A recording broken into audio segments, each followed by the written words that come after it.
दोस्तों सभी को नमस्कार।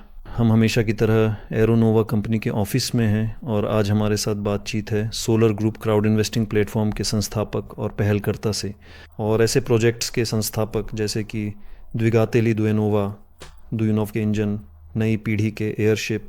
और ये तुम्हारे इकलौते प्रोजेक्ट नहीं हैं, लेकिन आज हम खास तौर पर इन्हीं के बारे में बात करना चाहेंगे। सरगेई नमस्ते, इस पॉडकास्ट के लिए सहमति देने के लिए धन्यवाद। सुबह की शुरुआत कॉफ़ी से नहीं बल्कि पॉडकास्ट से होती है। हाँ बिल्कुल सही। तो चलिए हम शुरू करते हैं। कृपया थोड़ा अपने इस सफ़र के बारे में विस्तार से बताइए। ऐसी निवेश प्लेटफॉर्म सोलर ग्रुप बनाने का विचार आपको कैसे और कब आया? सब कुछ आखिर कहाँ से शुरू हुआ? तो फिर अगर हम सोलर ग्रुप की बात करें, उसकी सोच और उसके दृष्टिकोण के बारे में, ये निश्चित रूप से कहा जा सकता है कि लोगों को एक साथ एकजुट करके किसी बड़े और महत्वपूर्ण प्रोजेक्ट में निवेश करने का विचार शायद बहुत पहले, यहाँ तक कि उनके बचपन के शुरुआती दिनों में ही जन्म ले चुका था।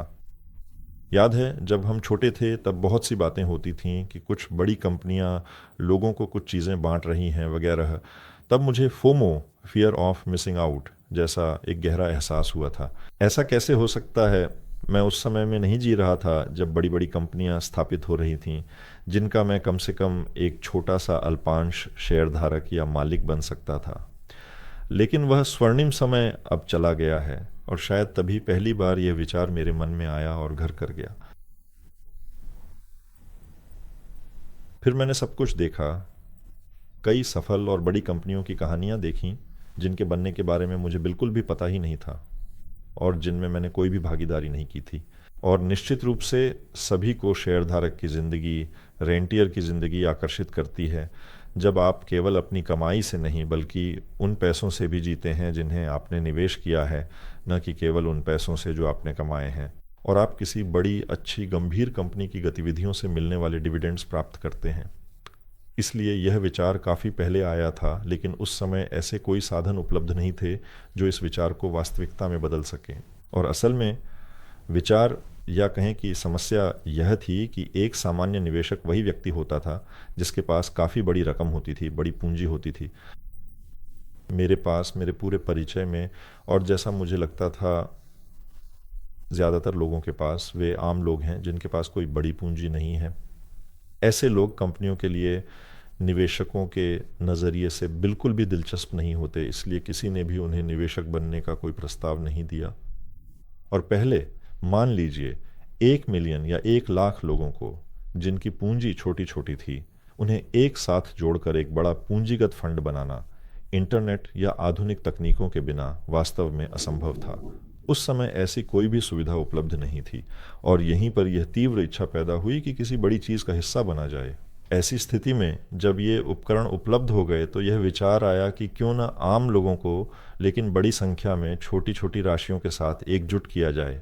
क्योंकि मान लीजिए किसी कंपनी को $1 मिलियन की निवेश राशि चाहिए, तो यह $1 मिलियन एक ही निवेशक से आ सकता है या फिर 10 निवेशकों से, जिनमें से हर एक $1 लाख लगाए। लेकिन अगर किसी के पास सिर्फ $1,000 हैं तो वह क्या करे? यानी ऐसे लोग निवेश की दुनिया से पूरी तरह बाहर कर दिए जाते थे। कोई भी सामान्य व्यक्ति जो 1 लाख रूबल प्रतिवर्ष कमा रहा हो, वह यह सोच भी नहीं सकता था कि वह कभी एक सफल निवेशक बन सकता है किसी बड़े विशाल प्रोजेक्ट का। हाँ, ये कोई छोटी सी coffee shop, tyre repair shop या कोई और छोटा व्यवसाय हो सकता था, लेकिन इतनी छोटी राशि के साथ किसी बड़ी संस्था में निवेशक बनना लगभग असंभव था। वही $1 मिलियन 1,000 लोगों से हर एक से $1,000 लेकर भी जुटाया जा सकता है। यानी बात यह है कि इस तरह की इंफ्रास्ट्रक्चर को संगठित करना ज़रूरी है, क्योंकि यह फिर भी एक काफ़ी बड़ी ऑपरेशनल गतिविधि है जिसमें कम से कम जानकारी देना, प्रेजेंटेशन, लेखा जोखा, लोगों के साथ संवाद, रिपोर्टिंग आदि शामिल हैं। इसलिए आधुनिक तकनीक और इंटरनेट के व्यापक प्रसार और उनकी क्षमताओं की वजह से अब यह शारीरिक रूप से संभव हो गया है, क्योंकि पहले यह शारीरिक रूप से बिल्कुल भी संभव नहीं था। और 2013 में हमने पहली बार इस अभिनव विचार को लोगों के साथ साझा करना, इसकी व्यवहार्यता को परखना शुरू किया और हमें लोगों से बहुत सकारात्मक प्रतिक्रिया मिली। यानी लोगों ने स्पष्ट रूप से कहा कि यह एक बेहद दिलचस्प और महत्वपूर्ण अवधारणा है। उनसे पहले कभी किसी ने यह प्रस्ताव नहीं रखा था कि वे थोड़ी सी रकम में किसी बड़े, संभावित रूप से बहुत ही लाभकारी व्यवसाय में अपनी हिस्सेदारी खरीद सकते हैं, जो उनकी आगे की पूरी ज़िंदगी को बेहतर और अधिक सफल बना सकता है। यह साल 2013 था, अंत का समय। उस महत्वपूर्ण समय में हमने एक बहुत बड़े और महत्वाकांक्षी प्रोजेक्ट को फाइनेंस करना शुरू किया। हम रूस में पहले ऐसे थे जिन्होंने क्राउड इन्वेस्टिंग शब्द को सफलतापूर्वक अपनाया और इस अभिनव अवधारणा पर गंभीरता से काम शुरू किया। उस दौरान मैं यह सब एक ख़ास और विशिष्ट कंपनी के लिए पूरी लगन से कर रहा था, और कुछ समय बाद मैंने समझा कि एक ऐसा प्लेटफॉर्म बनाना चाहिए जहां कोई भी कंपनी जो निवेश आकर्षित करना चाहती है खुद को सूचीबद्ध कर सके और दर्शक यह मूल्यांकन कर सकें कि हाँ, मुझे इसमें दिलचस्पी है या नहीं, मैं यहाँ निवेश करना चाहता हूँ या वहाँ। उस समय क्राउड फंडिंग प्लेटफॉर्म बहुत ही ज़्यादा लोकप्रिय थे, जिसमें लोग अक्सर डोनेट किया करते थे। यानी लोग या तो किसी सामान के बदले या किसी विशेष तरह की मान्यता के बदले या किसी और चीज़ के बदले पैसे देते थे, लेकिन लोग कंपनी के सहमालिक बिल्कुल भी नहीं बनते थे। किकस्टार्टर। हाँ, रूस में ऐसे कई प्लेटफॉर्म पहले भी थे और वे अभी भी मौजूद हैं। तो विचार यह था कि निवेश इस तरह किया जाए कि आप सिर्फ उत्पाद के लिए डोनेट ना करें, बल्कि सहमालिक बनने के लिए, मुनाफे की संभावना के लिए, इवन अगर वह गारंटीड ना हो, निवेश करें। क्योंकि किसी भी बिजनेस में गारंटी की बात करें तो हमेशा जोखिम होता है, लेकिन यहाँ कम से कम एक मौका था। वहाँ तो शुरू से ही कह दिया जाता था कि नहीं, तुम्हें सिर्फ उत्पाद मिलेगा। सबसे चर्चित और यादगार कहानियों में से एक ऑकुलस की थी। मुझे नहीं पता, शायद सभी इसे अच्छी तरह से जानते हैं कि पहले प्रोटोटाइप के लिए, मुझे उस कंपनी के संस्थापक का नाम अभी याद नहीं है, यानी उन्होंने डोनेशन और क्राउड प्लेटफॉर्म के ज़रिए पैसे इकट्ठा किए और वहाँ लोगों ने योगदान दिया। औसत राशि $300 या $500 थी। इसके बदले में आयोजक ने उन्हें ऑकुलस के ये चश्मे देने का वादा किया था। इसके बाद जब उन्होंने यह सब सफलतापूर्वक और पूरी लगन से किया तो फेसबुक ने उन्हें बहुत बड़े और 1000 गुना मुनाफे के साथ खरीद लिया था। उन्होंने ये चश्मे बनाए, लोगों को $300 में बांट दिए, लेकिन अगर उसी समय उन्होंने निवेश किया होता तो उनके पास $3 लाख होते। ये क्राउड फंडिंग के फ़र्क का उदाहरण है। जब आप डोनेशन देकर उस प्रोडक्ट को पाते हैं जिसे आपने सपोर्ट किया, या फिर आप कंपनी में हिस्सा पाते हैं जो अगर सफल हो जाए तो ज़बरदस्त मुनाफा देती है, जो कि कहीं ज़्यादा दिलचस्प है। हाँ बिल्कुल, सवाल ये है कि क्या यह आयोजक या खुद प्रोजेक्ट के लिए ज़्यादा दिलचस्प है। अगर ऐसा भी हो सकता है और वैसा भी, तो दोनों ही तरीके हैं। ये बस अलग अलग प्रस्ताव हैं। इसके अनुसार हमने अपनी पहली कंपनी को 2013 में स्थापित किया था और फिर 2014 के बिल्कुल अंत में हमने सफलतापूर्वक एक्टिविम लॉन्च किया। यह एक ऐसा प्लेटफॉर्म था जिस पर हम यह देखते थे कि कौन कौन से लोग अपने प्रोजेक्ट्स डाल रहे हैं, कौन कौन से विभिन्न प्रकार के प्रोजेक्ट्स उपलब्ध हैं और उनकी क्या क्या विशेषताएं हैं वगैरह। हमें लगभग 1500 आवेदन प्राप्त हुए, जिनमें से करीब 100 कंपनियों को हमारे प्लेटफॉर्म पर जगह मिली। और यह ध्यान रखना महत्वपूर्ण है कि ये सभी बहुत बड़ी कंपनियां नहीं थीं। इसके अतिरिक्त उनमें से सभी को फंडिंग नहीं मिली। वास्तव में लगभग 38 कंपनियों को ही सफलतापूर्वक फंडिंग प्राप्त हुई। ये बिल्कुल अलग अलग छोटी कंपनियां थीं। कोई एक नई कॉफ़ी शॉप खोल रहा था, कोई नई बिल्डिंग में एक पूरा फ्लोर खरीद रहा था, कोई मेवे बेच रहा था, उसे विशेष उपकरण की ज़रूरत थी। यानी ये विभिन्न प्रकार के छोटे व्यवसाय थे जिनका बजट आमतौर पर 3 मिलियन से लेकर 5 मिलियन और 10 मिलियन रूबल तक था। लेकिन साथ ही हमेशा यह गहरी समझ थी कि कुछ हीरे भी होते हैं जो कभी कभी सामने आते हैं, लेकिन उन्हें 1 अरब या 10 अरब की भारी और महत्वपूर्ण ज़रूरत होती है, और इसके लिए बिल्कुल अलग तरह का एक मजबूत आधार चाहिए जिसके साथ प्रभावी ढंग से काम किया जा सके, जो इसे पूरी तरह से सपोर्ट कर सके। इसीलिए लोगों को एकजुट करने का यह महत्वपूर्ण विचार 2013 में आया था और यह धीरे धीरे एक बड़े प्लेटफॉर्म के रूप में विकसित हुआ। बाद में यह और भी अधिक बदल गया। मैंने समझा कि सबसे दिलचस्प, सबसे महत्वपूर्ण, ऐसा कहें तो संभावित रूप से सबसे अधिक लाभदायक वे वास्तव में बड़ी कंपनियां हैं, क्योंकि सबसे बढ़िया हिस्से वे बड़े ही होते हैं। कोई कुछ भी कहे, लेकिन कुछ बहुत ही लाभदायक करने के लिए वैसे भी बहुत बड़े निवेश की ज़रूरत होती है। ये कुछ बड़े उद्यम होते हैं, ये कुछ ठोस तकनीकें होती हैं और इसी तरह की अन्य चीज़ें भी होती हैं वगैरह वगैरह। और इसीलिए हमने अपनी दिशा बदल ली जब हमने ऐसा कोई बड़ा रिटेल स्टोर नहीं बनाया जिसमें बहुत सारे अलग अलग प्रोजेक्ट्स हों। हम एक विशेष प्रोजेक्ट चुनते हैं, उसके साथ साझेदारी करते हैं, कंपनी बनाते हैं और लक्षित रूप से उसमें निवेश करते हैं। यानी कई छोटे छोटे नहीं, बल्कि एक बड़े में। इसी तरह सब कुछ लगभग बदल गया। चाहे कॉफ़ी कितनी भी स्वादिष्ट हो या टायर बदलने की सेवा कितनी भी अच्छी हो, फिर भी उसकी संभावनाएं वास्तव में बहुत सीमित ही होती हैं। हाँ हाँ हाँ, बस अलग अलग बिजनेस की संभावनाएं अलग अलग होती हैं, इसमें कोई शक नहीं। यानी अगर संक्षेप में कहें तो इस प्लेटफॉर्म, इस मंच का मुख्य विचार है लोगों को एकजुट करना और उन्हें यह अवसर देना। हाँ, देखो, जो असली और महत्वपूर्ण मूल्य यह प्लेटफॉर्म वास्तव में पैदा करता है वह यह है कि एक आम आदमी जो शायद केवल $1000 या $2000 ही कमाता है, वह भी अब एक सफल निवेशक बन सके, एक बड़े और प्रभावशाली निवेशकों के समूह का हिस्सा बनना, जो अब पूरी तरह से संभव है क्योंकि अब ऐसे आधुनिक और सुलभ टूल्स आ गए हैं जो पहले बिल्कुल भी उपलब्ध नहीं थे। 10 साल पहले तो निश्चित रूप से बिल्कुल नहीं थे, खासकर रूस जैसे देश में। रूस में निवेशक शब्द का मतलब लगभग एक अपमानजनक गाली जैसा ही था, जो नकारात्मकता और संदेह से भरा हुआ था। इस पर बैंकों, टिंकॉफ जैसे संस्थानों और अच्छे ब्रोकर्स का बहुत असर पड़ा, जिन्होंने यह सेवा देना शुरू किया, साथ ही स्टॉक एक्सचेंज भी। लेकिन तब वास्तव में यह बाजार था ही नहीं, वह उस समय पूरी तरह से अनुपस्थित था। एक आम आदमी के लिए किसी बड़े उद्यम का सहमालिक बनने की संभावना किसी भी तरह से बिल्कुल भी नहीं थी, यानी बिल्कुल शुरुआत में और आगे भी यही स्थिति थी। और ऐसे कई प्रोजेक्ट्स थे जो पारंपरिक तरीकों से निवेश प्राप्त नहीं कर सकते थे। तो हम इसी कह सकते हैं विशिष्ट निच में आए, उन लोगों के लिए जो एक बड़ी कंपनी चाहते हैं और उन बड़ी कंपनियों के लिए जो पारंपरिक तरीकों से निवेश नहीं जुटा सकते, क्योंकि अक्सर उन्हें पर्याप्त सुरक्षा या गारंटी नहीं मिल पाती है या उनके पास आवश्यक दस्तावेज पूरे नहीं होते हैं।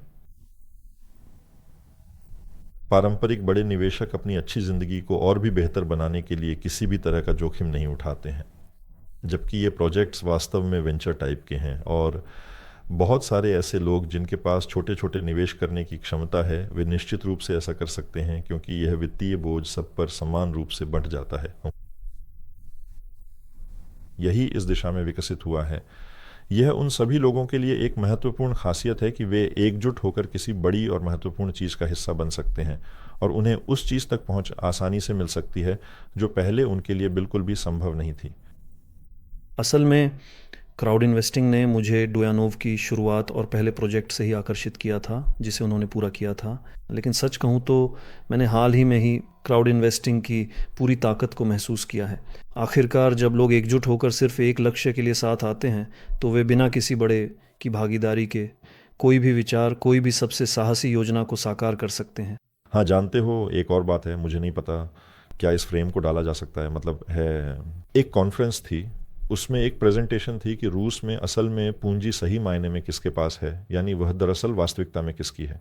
और वहाँ प्रतिशत के हिसाब से देखा जाए तो बैंकों के पास काफ़ी बड़ी हिस्सेदारी है, कुछ हिस्सा उद्यमियों के पास है और कुछ बड़े संपत्ति धारकों के पास है। लेकिन कुल मिलाकर प्रतिशत के हिसाब से वास्तव में सबसे बड़ी और सबसे महत्वपूर्ण रकम आम लोगों के पास है। फ़र्क सिर्फ इतना है कि यह बहुत अत्यधिक बिखरी हुई और अव्यवस्थित है और कोई भी ऐसी किसी भी प्रकार की मजबूत और विश्वसनीय डोरियां नहीं थीं जो किसी भी महत्वपूर्ण सूचना संदेश को इन सभी अलग अलग लोगों तक पूरी तरह से प्रभावी ढंग से जोड़ती हों।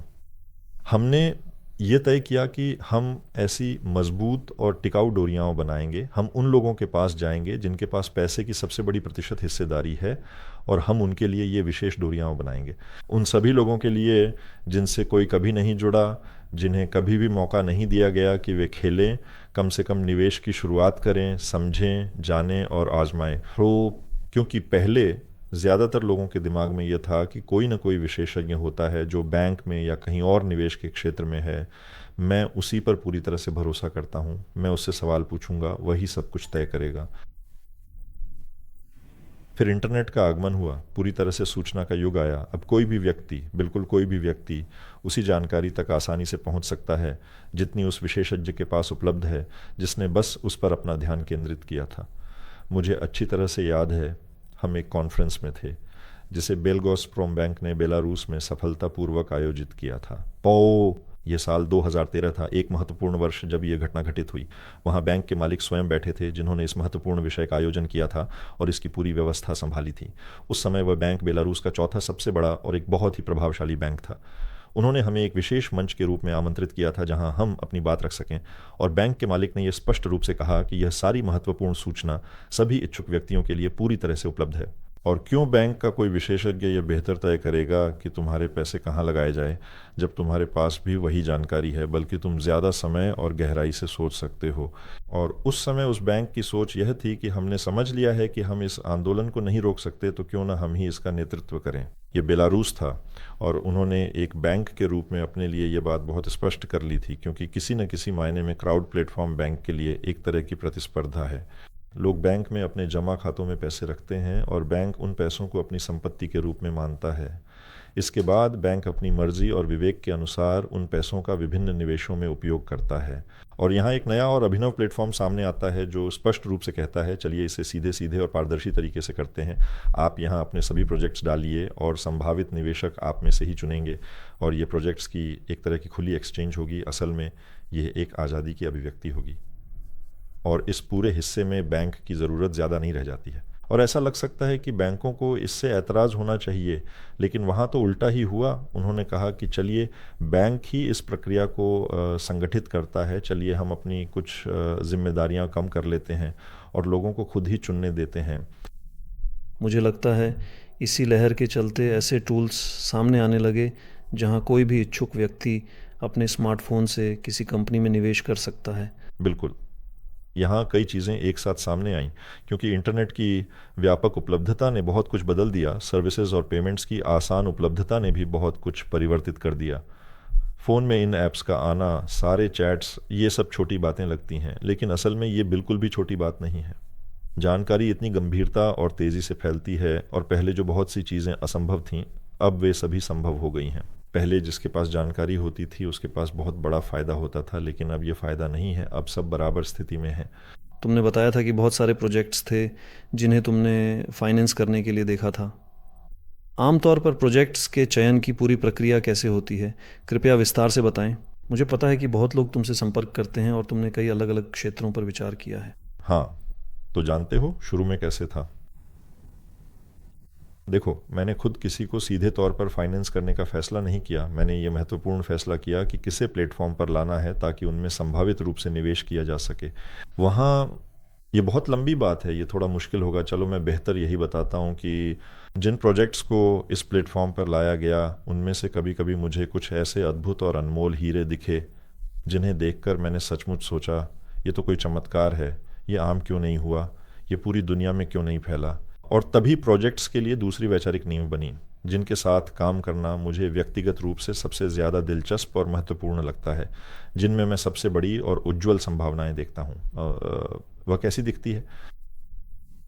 सोवियत संघ के बाद बहुत बड़ी संख्या में बेहद प्रतिभाशाली, वास्तव में जीनियस लोग, इंजीनियर और डेवलपर्स बचे थे, जिनके पास अविश्वसनीय और अद्भुत आविष्कार थे। और ये सभी लोग, जिस व्यवस्था ने उन्हें तैयार किया था, उसके बाहर आकर वे पूरी तरह से नहीं समझ पाए कि इन महत्वपूर्ण चीज़ों के साथ क्या करना है।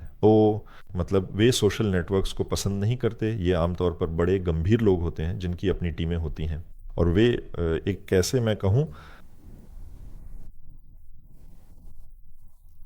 उनके लिए इस महत्वपूर्ण आविष्कार को एक सफल उत्पाद में बदलना और उस पर एक स्थायी बिजनेस बनाना संभव नहीं हो पाया। क्योंकि ये लोग, यहाँ मैं एक छोटा सा रूपक देता हूँ। मानो तुम एक ओलंपिक चैंपियन हो, तुम्हें स्पष्ट रूप से कहा गया है यहाँ रहो, तुम्हें पर्याप्त खाना मिलेगा, तुम्हारी सारी ज़रूरतें पूरी होंगी, बस अपनी दौड़ में सबसे अच्छे बनो, बस दौड़ो दौड़ो। और तुम दौड़ते रहते हो, अपनी पूरी ज़िंदगी इसी को समर्पित कर दी, दुनिया के सबसे अच्छे बन गए, लेकिन एक दिन ओलंपिक समिति ही बिखर गई और अब भी तुम इस पूरी दुनिया में सबसे अच्छा दौड़ते हो, एक अद्वितीय गति और सहन शक्ति के साथ, लेकिन तुम्हें यह बिल्कुल भी काम करना नहीं आता। तुम्हें जीवन के बारे में कुछ भी पता नहीं है। तुम्हारे पास रहने के लिए एक सुरक्षित और आरामदायक घर नहीं है। तुमने वही किया जिसके लिए तुम वास्तव में पैदा हुए थे, अपनी नियति को पूरा करते हुए। और जिस व्यवस्था ने यह सब संभव बनाया था, वह अब रही नहीं, और ये लोग ऐसे ही दौड़ते रह गए। लेकिन अब कौन उनके लिए टिकट खरीदेगा प्रतियोगिताओं, सम्मेलनों के लिए?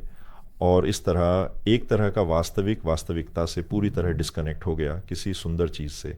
मुंबई, इस बात के बावजूद कि उसे ये पसंद है और वो जानता है कि सबको ये पसंद है, उसके पास ये सब कैसे आयोजित किया जाए, इसका कोई अनुभव नहीं है। और यह निश्चित रूप से दुनिया में सबसे अच्छा है। ये अलग अलग प्रक्रियाएं हैं, एक उत्पाद बनाना, उसे व्यावसायिक बनाना, उसे बाजार में लाना। क्योंकि एक उत्पाद है जिसे डेवलपर ने बना दिया है, अब उसे सीरियल प्रोडक्शन में लाना है। इसके लिए कुछ अरबों रुपयों की ज़रूरत है, और वह ऐसे कहता है, ठीक है उत्पाद विकसित करना, कुछ अरबों का इंतज़ाम करना, ये बिल्कुल अलग अलग काम है। लोगों को नियुक्त करना, ये सब कहाँ बनेगा, ये ढूंढना वगैरह।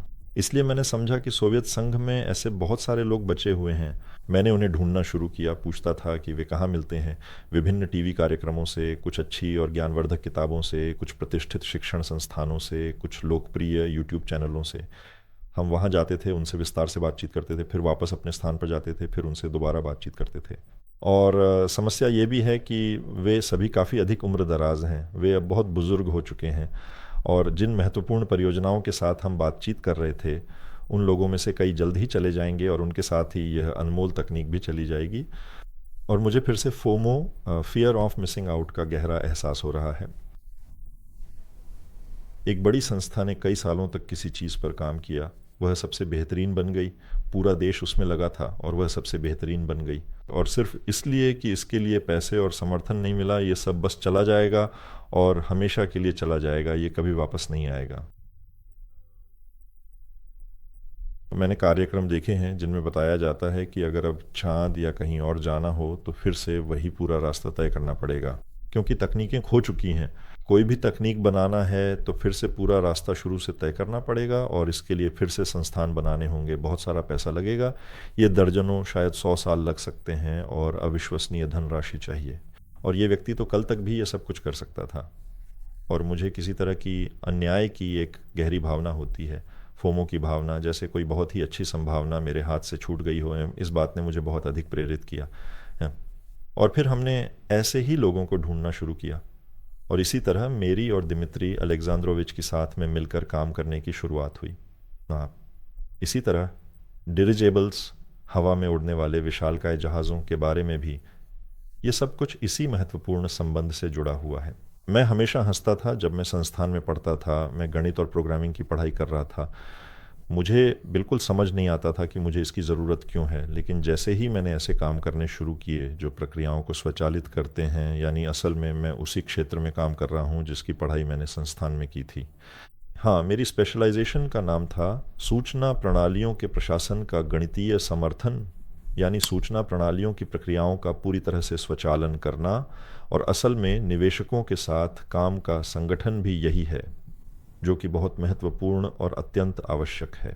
यही तो सूचना प्रणाली के माध्यम से प्रक्रिया का पूर्ण स्वचालन है, और असल में यही सोलर ग्रुप का मुख्य केंद्र है। व्यक्तिगत कैबिनेट्स हैं, ये लोगों के साथ वित्तीय इंटरेक्शन की एक सुव्यवस्थित प्रणाली है। और जहाँ तक तकनीकी परियोजनाओं की बात है, मुझे लगता है कि ज़्यादातर लोगों में यह स्वाभाविक रूप से होता है कि वे किसी भौतिक स्पर्शनीय चीज़ से जुड़ा काम करना चाहते हैं। ये तो डिफ़ॉल्ट रूप से हर किसी में होता है। चलो, जानते हो, इस बारे में बात करते हैं ताकि इसे स्पष्ट किया जा सके कि आखिर क्यों डिरिजेबल्स एयरशिप्स, क्योंकि यह निर्णय मुझे नहीं पता, शायद 4 साल पहले लिया गया था, और ये पहले से मौजूद प्रणाली के दायरे में लिया गया था। यानी अगर बात करें कि सोलर ग्रुप कैसे बनी, तो यह तब बनी थी जब कुछ भी नहीं था, यानी ये लोगों के एक समूह के रूप में शुरू हुई थी। फिर जब बहुत सारे लोग वास्तव में एकजुट हो गए, जब मैंने वित्तीय संभावनाओं को पूरी तरह से समझ लिया कि हम किस स्तर के प्रोजेक्ट्स कर सकते हैं, तो यह स्तर धीरे धीरे और बढ़ता गया। और जब एक दिन मेरे पास एक साथी आया, मैं एक जनरल कंस्ट्रक्टर, एक अनुभवी एकेडमिशियन से मिला, जिन्होंने पहले सोवियत संघ में डिरिजेबल्स बनाए थे, और वे चाहते थे कि इसे फिर से जीवित किया जाए, इसे पुनः शुरू किया जाए और इसे आगे बढ़ाया जाए वगैरह। मैं वास्तव में डर गया था, क्योंकि ये बहुत ही व्यापक और विशाल था। हवाई जहाज़ की तकनीक बनाना या फिर इलेक्ट्रिक मोटर बनाना एक बात है, लेकिन ये तो कुछ और ही बहुत बड़ा और महत्वपूर्ण था। सोचो, हवाई जहाज़ बनाना, जैसे चलो बोइंग बना लेते हैं। 3 साल तक हम बात करते रहे, समझने की कोशिश करते रहे, वह मुझे मनाता रहा, ये बहुत लंबा चला, मैं सबसे सलाह लेता रहा, सब मेरा मजाक उड़ाते थे, ये बहुत ही बेतुका लगता था, चलो टैंकर बना लेते हैं। शायद कुछ तो ब्रुसेल्स जाने नहीं दे रहा था। मैं धीरे धीरे धीरे धीरे धीरे धीरे इस महत्वपूर्ण बात को समझने लगा कि वाकई यह तो कुछ बहुत ही अजीब सा है, लेकिन यही सबसे सुरक्षित, प्रभावी, सस्ता और तार्किक रूप से सही तरीका है, जो पहले से ही मौजूद था और जिसने सबसे पहले आसमान को सफलतापूर्वक जीता था। और ये अब किसी कारण से मौजूद नहीं है, सभी जानते हैं कि ये काम करता है, कोई इसका इस्तेमाल नहीं कर रहा। कुछ कंपनियां इससे जुड़ी हैं, लेकिन ऐतिहासिक रूप से जुड़ी हैं, और कुछ स्टार्टअप्स इसे आजमा रहे हैं। और रूस में तो कुछ भी नहीं है। और ये सब उस स्थिति पर भी आकर जुड़ गया है जो रूस में विमानन क्षेत्र के साथ हो रही है, जब कई क्षेत्रों में सिर्फ विमानन में ही नहीं पूरी तरह से अव्यवस्था है, और जब संभावित रूप से कहा जाता है कि हमारे पास उड़ने के लिए कुछ नहीं बचेगा, जल्दी ही ऐसा होगा, तो यहाँ एक आसान समाधान है, सस्ता, सुरक्षित, सुलभ, और यह तथ्य है कि यह काम करता है। ऐसे लोग वास्तव में भी हैं जो यह कर सकते हैं। मैं अभी आपको संक्षेप में यह बता रहा हूँ क्योंकि मुझे यह समझने में वास्तव में कई साल लग गए, ये महत्वपूर्ण निर्णय लेने में कि हम इसे वित्तीय दृष्टि से पूरी तरह से संभाल सकते हैं, और यह भी कि तकनीकी दृष्टि से यह पूरी तरह से संभव है, कि टीम के दृष्टिकोण से वह मौजूद है, कि रूस में अभी भी पर्याप्त लोग हैं जिन्होंने यह किया है, और यह पता चला कि वे वास्तव में हैं।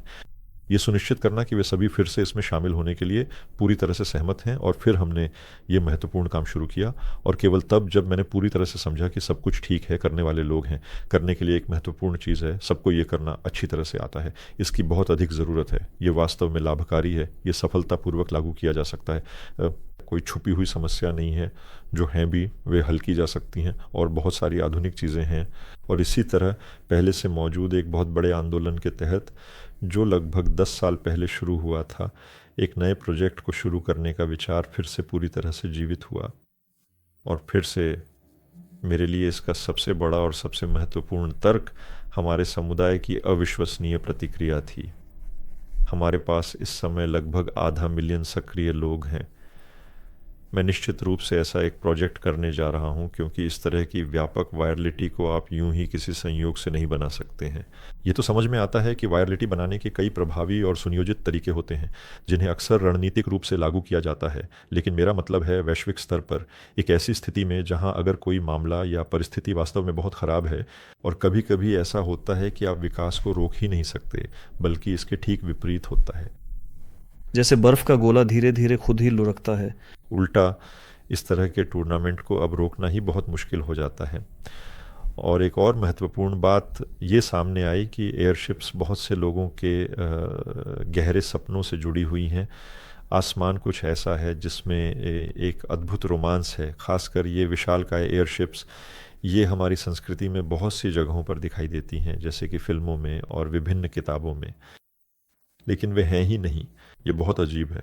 एक और महत्वपूर्ण मानदंड के तौर पर मैंने सोचा, चलो वर्डस्टैट में विस्तार से देखता हूँ कितने लोग क्यों और किस उद्देश्य से खोज रहे हैं। सर्च क्वेरी, हाँ, मैं पूछता हूँ, वर्डस्टैट में जाता हूँ और देखता हूँ कि लगभग 80 से 140 हज़ार लोग हर महीने ये पूछते हैं, क्या रूस में एयरशिप्स हैं, सिर्फ यांडेक्स पर, और वो भी केवल रूसी भाषा में। दुनिया भर में शायद इसे 10 से गुणा कर लो। आमतौर पर ऐसी ही स्टैटिस्टिक्स होती है जो काफ़ी समान है। लेकिन अगर लोग गूगल पर विमान या कार के बारे में सर्च करते हैं, तो ये बिल्कुल साफ है कि वे वास्तव में एक कार या एक विमान खरीदना चाहते हैं। अब सबसे महत्वपूर्ण सवाल यह है कि ये 1 लाख लोग एयरशिप के संदर्भ में आखिर क्या गूगल करते हैं? क्या इसमें उनकी गहरी रुचि है, या फिर यह सिर्फ एक सामान्य इच्छा है? हाँ, कुल मिलाकर यह तकनीक इस विशेष मशीन और इस अद्भुत उत्पाद के प्रति उनकी जिज्ञासा को दर्शाता है। और यह ध्यान में रखते हुए कि वे पिछले कई सैकड़ों सालों से नहीं हैं, तो ऐसा वास्तव में लगता है जैसे सामूहिक रूप से एक पूरी तरह से तैयार और सुविचारित इरादा बन चुका है। हाँ, जैसे कि सूचनात्मक आधार पूरी तरह से था, और इरादा भी जैसे कुल मिलाकर स्पष्ट रूप से मौजूद है। यह कुछ अजीब सा लगता है। सब जानते हैं कि यह वास्तव में शानदार है, लेकिन यह अभी भी मौजूद नहीं है। वैसे मैं अक्सर कई लोगों से एयरशिप्स के बारे में सवाल पूछता रहता हूँ, और मुझे आमतौर पर 2 तरह के जवाब मिलते हैं। कुछ लोगों के लिए यह कोई पुरानी भूली बिसरी खतरनाक और बेकार चीज़ है। सबको यह पूरी तरह से समझ आ गया कि इसकी कोई खास ज़रूरत नहीं है। और एक दूसरी श्रेणी है जो सोचती है कि यह कोई भविष्य की कल्पना है, यह सिर्फ साइंस फिक्शन फिल्मों में होता है, और फिर लोगों को समझाना पड़ता है कि यह बिल्कुल असली और वास्तविक चीज़ है। मैं भी बिल्कुल ऐसा ही सोचता था पहली बार एयरशिप के बारे में। शुरुआत में एक व्यक्ति मुझे यह विचार बेच रहा था, एक ऐसा विचार जिसमें एयरशिप्स या हवाई जहाज़ बनाना शामिल था। हाँ, वह वास्तव में एयरशिप्स का निर्माण करता था, जो कि एक बहुत ही जटिल और विस्तृत प्रक्रिया थी। इस पूरे कार्य में कई साल लग गए, क्योंकि इसमें डिज़ाइन से लेकर निर्माण तक हर चरण में बहुत सावधानी और समय की आवश्यकता थी। लेकिन इसके बावजूद अब मैं इसका एक प्रबल और दृढ़ समर्थक हूँ और पूरी तरह से मानता हूँ कि यह सच में ऐसा ही है। शायद बस इस परिकल्पना की गहन जांच करने की अत्यधिक लागत और आम लोगों की वास्तविक वित्तीय तथा तकनीकी क्षमताओं के बीच एक बहुत बड़ा और महत्वपूर्ण अंतर है, जो इसे वास्तविकता में बदलने से रोकता है और एक बड़ी चुनौती प्रस्तुत करता है कि ये जांचा जाए कि ऐसा होगा या नहीं। ये इसके लिए एक बहुत बड़ी रकम चाहिए होगी, फिर से कई साल लग जाएंगे। असल में कोशिशें तो हुई थी। हाँ हाँ हाँ, और न जाने क्यों सफल नहीं हो पाई। किसी किसी के यहाँ ये सफल हुआ, लेकिन न जाने क्यों आगे नहीं बढ़े। लेकिन हम खुद उन एयरशिप्स पर उड़ने गए, खुद देखने गए, समझने गए कि इससे कितना कमाया जा सकता है वगैरह। ये सब जाहिर है हमने किया और हमने निष्कर्ष निकाला कि ये बहुत बढ़िया है, इसमें बहुत संभावनाएं हैं, ये संभव है, ये बहुत शानदार है। सरगेई, आखिर डिरिजेबल प्रोजेक्ट आपके पोर्टफोलियो में कैसे आया? क्या यह कुछ बड़ा है, कुछ शानदार है? हमारे उस समुदाय के व्यापक दायरे में जो दूसरे प्रोजेक्ट्स को सक्रिय रूप से फंड करता है, मैं और नए प्रोजेक्ट्स ढूंढ रहा था। मैं हमेशा कहता था कि हमें और अधिक प्रोजेक्ट्स तलाशने चाहिए, और मैं ढूंढ रहा था और लोग खुद मेरे पास आते रहते थे, बिल्कुल अलग अलग लोग, अलग अलग प्रस्तावों के साथ, अलग अलग तैयारियों के स्तर पर और अलग अलग टीमों के साथ काम कर रहे हैं। कुछ धोखेबाज लोग भी थे जिन्हें हमने पैसे दिए और वे तुरंत ही चले गए, बस अपने छोटे छोटे हिस्से लेकर, और हमें धोखा दे गए। और फिर एक व्यक्ति आया जो डिरिजेबल्स से गहराई से जुड़ा हुआ था। उसने हमें कई सालों तक इस विषय में पूरी तरह से डुबोए रखा और मैं लगातार देखता रहा, क्योंकि मेरी यह महत्वपूर्ण जिम्मेदारी थी कि उस विशाल ऑडियंस को क्या पेश करूं जो इस महत्वपूर्ण मूवमेंट में शामिल हो रही है। वहां ऐसे ही नहीं जा सकते। हमने इस महत्वपूर्ण निर्णय को पूरी तरह से सोच समझकर, हर पहलू पर गंभीरता से विचार करते हुए, किसी भी प्रकार के अनावश्यक जोखिम से पूरी तरह बचते हुए और सभी संभावित विकल्पों का सावधानीपूर्वक मूल्यांकन करने के बाद अंततः डिरिजेबल को ही सबसे उपयुक्त विकल्प के रूप में चुना है। मुझे इस परियोजना के पैमाने का बहुत अधिक डर था कि यह एक बहुत ही विशाल और जटिल प्रोजेक्ट बन जाएगा, जैसे कि हम कोई अंतरिक्ष यान बनाने की कोशिश कर रहे हों। एक ऐसा अंतरिक्ष यान जो बहुत बड़ा और तकनीकी रूप से उन्नत हो, लेकिन वास्तव में हम किस प्रकार के जहाज़ों के बारे में बात कर रहे हैं। लेकिन फिर सारी चीज़ें एक साथ जुड़ गईं, ये है, वह है, सब कुछ है। तो हमने ऑडियंस को प्रेजेंट किया और इसी तरह हमारे पास ये प्रोजेक्ट आया। आमतौर पर वे कौन से मानदंड होते हैं जो सहायता या वित्त पोषण के लिए आने वाली परियोजनाओं या लोगों पर लागू होते हैं और जिन पर विचार किया जाता है? हाँ देखो, पहले बहुत सारी हैं और वे अलग अलग हैं, उनकी अलग अलग विशेषताएं हैं, जिनमें से एक मुख्य यह है कि उनमें क्षमता और लाभ कितना है, और दूसरी यह कि वे किस आधार पर बनी है। यह लाभ किस आधार पर प्राप्त होता है, यह भी एक महत्वपूर्ण विचार है। सभी जानते हैं कि कुछ क्षेत्र ऐसे हैं जहां बहुत अधिक लाभ है, लेकिन वे बहुत पर्यावरण के अनुकूल नहीं हैं। मैं ये अच्छी तरह से समझ गया हूं कि हमारे दर्शकों के लिए कुछ ऐसा चाहिए जो वास्तव में सार्वभौमिक हो, क्योंकि हमारी कंपनी अंतर्राष्ट्रीय है। हमारे यहाँ सभी विभिन्न संस्कृतियों और सभी भाषाओं के लोग हैं, और इन कंपनियों को साधारण लोगों की वास्तविक समस्याएं हल करनी चाहिए। उन्हें कुछ ऐसा प्रस्तुत करना चाहिए जो पूरी तरह से सार्वभौमिक हो। ये कुछ वैज्ञानिक होना चाहिए, ये कुछ शोध, कुछ तकनीकें हैं जो पूरी तरह से सार्वभौमिक समस्याओं का समाधान करती हैं जो पूरी दुनिया में मौजूद हैं। आमतौर पर ये वे तकनीकें होती हैं जो दुनिया पर एक बहुत ही सकारात्मक प्रभाव डालती हैं, जो उत्सर्जन की मात्रा को कम करती हैं, ऊर्जा की खपत को घटाती है, जिन्हें तथाकथित हरित तकनीकें कहा जाता है, और यह कुल मिलाकर एक महत्वपूर्ण ट्रेंड है। लेकिन जब आप बहुत सारे लोगों के साथ काम करते हैं तो आप समझते हैं कि वे उन्हीं चीज़ों पर प्रतिक्रिया करते हैं जो सीधे तौर पर उनसे जुड़ी होती हैं। उनके पास यह एक विशेष समस्या है, और अगर हम ड्यूनोव मोटर्स परियोजना की बात करें तो ये बस बहुत ही ऊर्जा कुशल मोटरें हैं जो वास्तव में पर्यावरण के लिए भी बहुत अच्छी हैं। यानी ये मोटरें उन ऊर्जा संसाधनों की खपत को काफ़ी हद तक कम कर सकती हैं जिन्हें जलाकर ऊर्जा उत्पन्न की जाती है। जब इन्हें कभी लागू किया जाएगा तो ये अधिक प्रभावी, सस्ती, हल्की होंगी, कम सामग्री खर्च होगी, और इसी तरह के कई फ़ायदे होंगे। यानी हाँ, बात मुनाफे की भी है, लेकिन मुख्य रूप से हमारे लिए मुनाफा कमाने के तरीके की भी है। मैं कह रहा हूँ ये वह चीज़ है जो पूरी दुनिया के लिए सार्वभौमिक है, वही जो जैसा कि अक्सर कहा जाता है, ये हरित तकनीकें जो इस पूरी दुनिया को बेहतर बनाएंगी और एक स्थायी भविष्य की ओर ले जाएंगी, एक बेहतर और अधिक टिकाऊ भविष्य की दिशा में। लेकिन यह शायद इसकी सार्वभौमिकता के कारण ही वास्तव में काम करता है, क्योंकि हमारे यहाँ पैसे जुटाने का जो मुख्य तरीका है वह आम लोग हैं, और आम लोगों के पास आम तौर पर बहुत अच्छे और नेक इरादे होते हैं, और वे अक्सर यह कहते हैं कि मैं उस चीज़ का निश्चित रूप से समर्थन करूंगा जो समाज के लिए कुछ अच्छा करती है, दुनिया को बेहतर और भी ज़्यादा अच्छा बनाती है, बजाय इसके कि मैं अपनी अंतरात्मा के खिलाफ जाकर कहूँ चलो इन घने जंगलों को जला देते हैं और फिर बेच देते हैं, या हम उन्हें बेच दें और कह दें कि वे तो दुर्भाग्यवश जल गए थे। मतलब आप समझ रहे हो ना, वहाँ भी तो एक तरह का मुनाफा है, एक नैतिक मुनाफा जो बहुत महत्वपूर्ण है। हाँ, मुझे लगता है कि लोग ऐसी चीज़ों में, दुनिया भर में बहुत सारे लोग जले हुए जंगलों को साफ कर रहे हैं, यानी ये कुछ ऐसी हरित तकनीकें हैं जो हमारी दुनिया पर एक बहुत ही सकारात्मक और महत्वपूर्ण प्रभाव डालती हैं। ये तकनीकें, इनमें से कुछ वास्तव में बहुत ही अनोखी हैं, कुछ ऐसी हैं जिन्हें शायद कोई और नहीं अपनाएगा और कल दोहराएगा भी नहीं। ये काफ़ी जटिल और महत्वपूर्ण चीज़ें हैं। फिर से ये इस बात से भी सुरक्षा प्रदान करता है कि अगर तुमने कल ये लॉन्च किया तो कोई और आकर तुम्हारे बिजनेस को किसी भी तरह से नुकसान ना पहुंचा दे। इसके अलावा एक पूरी तरह से तैयार और सक्षम टीम होनी चाहिए जो इसे सफलतापूर्वक लागू कर सके, जिसने पहले भी कोई महत्वपूर्ण रास्ता तय किया हो, जो पूरी तरह से एकजुट हो, और इसी तरह की अन्य महत्वपूर्ण बातें। सरगेई, आमतौर पर किसी भी प्रोजेक्ट की आर्थिक लाभप्रदता कैसे आंकी जाती है? क्या कोई टीम होती है या फिर कोई समग्र विश्लेषण किया जाता है? आमतौर पर कोई व्यक्ति हमारे पास आता है और एक विस्तृत प्रस्ताव प्रस्तुत करता है। वे बताते हैं कि एक विशेष प्रोजेक्ट है जिसमें इस विशिष्ट वजह से काफ़ी अच्छी कमाई की जा सकती है, और वह अपनी सारी मौलिक आइडियाज़, विस्तृत अनुमान और हर एक पहलू को बहुत ही विस्तार से बताता है, जिसमें एक संपूर्ण बिजनेस प्लान और अन्य संबंधित दस्तावेज शामिल होते हैं। हम इस पूरे प्रस्ताव की सावधानीपूर्वक जांच करते हैं, उसकी व्यवहार्यता और संभावित लाभों का गहन विश्लेषण करते हैं, और अक्सर वहाँ वही पुरानी कहानी दोहराई जाती है, खासकर जब बात डिरिजेबल्स या हवाई जहाज़ों जैसे विशेष और जटिल विषयों की आती है। उड़ने वाले यंत्रों का एक बाजार मौजूद है। इस विशाल बाजार में ऐसी ऐसी उन्नत मशीनें मौजूद हैं जो निजी उपयोग और व्यावसायिक दोनों ही उद्देश्यों के लिए उपयुक्त हैं। ये मशीनें इतनी अधिक दूरी तक सफलतापूर्वक उड़ सकती हैं, इनकी भार वहन क्षमता भी बहुत प्रभावशाली है, और ये इतनी लंबी दूरी तक माल ढुलाई की आवश्यकता को पूरा कर सकती है, वह भी इतने महत्वपूर्ण वजन के साथ, इतनी गति से, कुछ खास कीमतों पर। एक निश्चित कीमत है, यह एक बाज़ार है, इसमें इतनी बड़ी रकम शामिल है। इस विस्तृत बाज़ार में ऐसे ऐसे लोग, कंपनियां और तकनीकें मौजूद हैं जो इस बाज़ार की सभी ज़रूरतों को पूरा करती हैं। वहाँ और वहाँ भी एक ज़रूरत है, लेकिन ये वहाँ नहीं जा सकते क्योंकि वहाँ आवश्यक बुनियादी ढांचा नहीं है, और ये वहाँ नहीं जा सकते अपनी वजहों से। अगर हम एक ऐसी मशीन का निर्माण करें जो इस मांग को सफलतापूर्वक पूरा कर सके, तो ऐसी एक महत्वपूर्ण आवश्यकता है जिसके लिए वर्तमान में कोई प्रभावी समाधान उपलब्ध नहीं है। यदि हम विशाल एयरशिप्स का निर्माण करते हैं तो उनकी अनुमानित लागत लगभग इतनी होगी, और उनसे होने वाली संभावित कमाई भी लगभग इतनी ही होगी, खासकर अगर हम इसे बहुत बड़े पैमाने पर और व्यापक रूप से करें।